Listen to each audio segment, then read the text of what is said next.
Soyez bénis, votre servante de Dieu est fidèle. Aujourd'hui, on parlera de la transformation qui est très importante dans notre marche chrétienne. Lorsqu'une personne accepte Jésus, ensuite se fait baptiser, reçoit le Saint-Esprit, il y a un autre processus qui est la transformation qui est très capitale. Voilà, voyez-vous que chacun de nous sortons de différentes familles avec différentes éducations. Et lorsque nous venons à Jésus, nous venons tel que nous sommes avec notre éducation. Nous venons avec nos méchancetés, avec l'orgueil, avec des blessures intérieures, pas possible, avec tellement de choses. Mais la Bible déclare que lorsque nous venons à Jésus, nous devenons une nouvelle créature. Les choses anciennes sont passées et toutes choses deviennent nouvelles.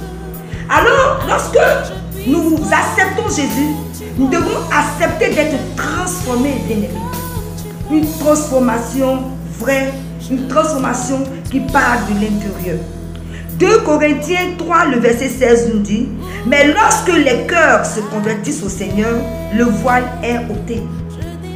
Les cœurs, c'est quoi? L'intérieur. Lorsque tu te convertis, c'est ton cœur qui se convertit. Le voile est ôté et la transformation commence à se faire, bien-aimé.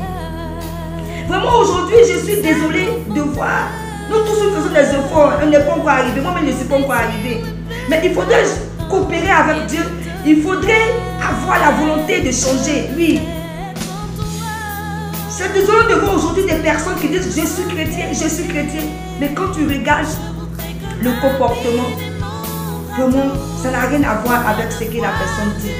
Bien aimé, être chrétien, c'est accepter d'être transformé. Oui, être chrétien, c'est accepter d'être une nouvelle créature. Bien aimé, la Bible déclare que ce n'est plus moi qui vis, mais Christ qui vit en moi. Alors Christ qui vit en moi doit apporter un changement à ma vie. Christ qui vit en moi doit me transformer. Parce que Christ ne peut pas vivre en moi et que je ne sois pas transformé. Il y a une confusion. Si Christ vit en moi, alors je dois être transformé. Bien aimé, nos actes doivent concorder avec notre nouvelle nature d'être disciple de Jésus-Christ. Nos actes doivent concorder avec notre toujours, je suis chrétien, mais que les autres voient en toi que tu es chrétien.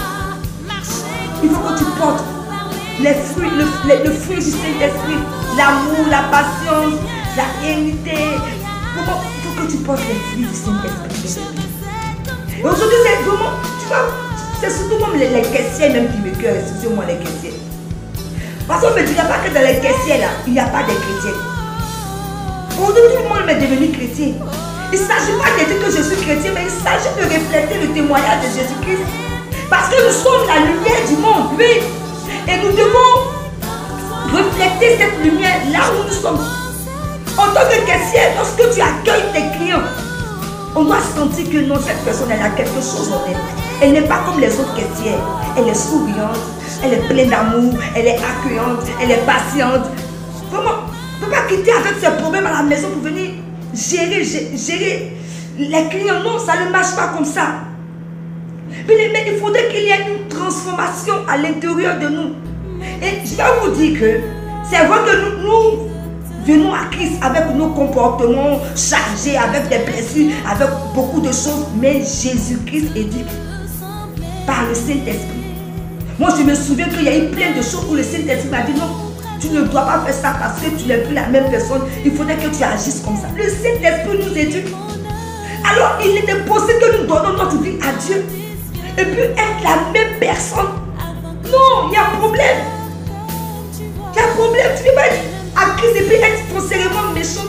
Ne pas pouvoir partager ce que tu as.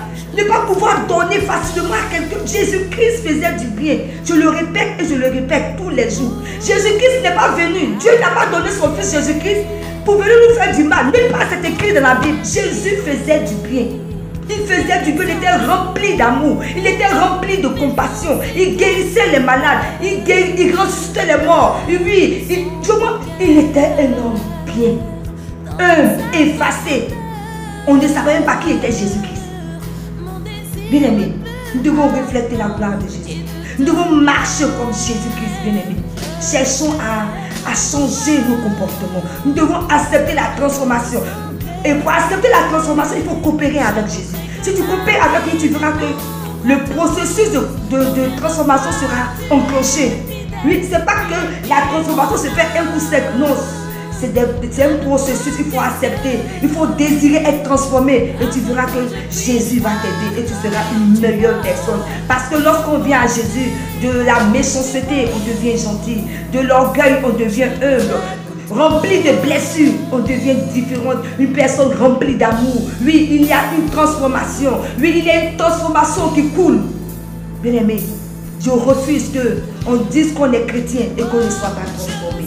Soyez bénis et que vraiment le Seigneur nous transforme afin que nous puissions être un témoignage vivant de Jésus. La Bible déclare que nous sommes la lumière du monde afin que cette lumière que nous sommes, nous puissions refléter et impacter le monde. Que Dieu vous bénisse. À très bientôt pour une prochaine vidéo. Votre servant de Dieu.